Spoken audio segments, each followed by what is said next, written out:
concerne les impacts du changement climatique sur la forêt, il y a deux phénomènes que l'on peut distinguer.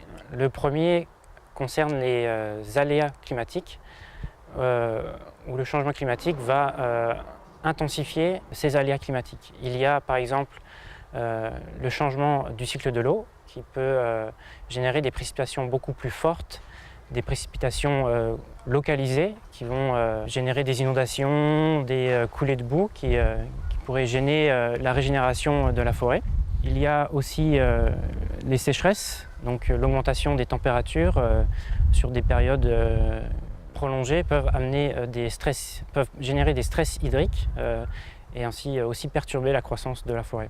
On peut retrouver aussi les maladies. Donc, ce changement du cycle de l'eau va générer des humidités fortes dans certaines périodes qui vont favoriser le développement de certaines maladies, certains pathogènes. On peut aussi parler des tempêtes ou des vents très forts qui peuvent coucher des forêts, comme on a pu le vivre en 1999 ou encore ces dernières années dans certains sites. Et là, c'est l'économie complètement la filière bois qui est complètement impactée. Donc ces aléas, c'est des choses qui existent déjà actuellement, mais qui vont s'intensifier au fur et à mesure du changement climatique.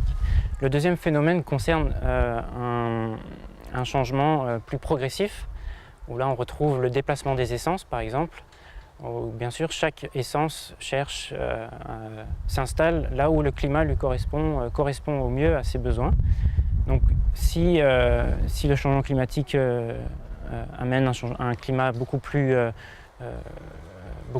humide ou beaucoup plus chaud, les essences d'arbres vont se déplacer, donc monter en latitude. Et c'est quelque chose qui est aussi lié à la génétique, à l'évolution génétique des essences, qui vont vouloir chercher à s'adapter aux aléas climatiques en même temps que le changement climatique en lui-même.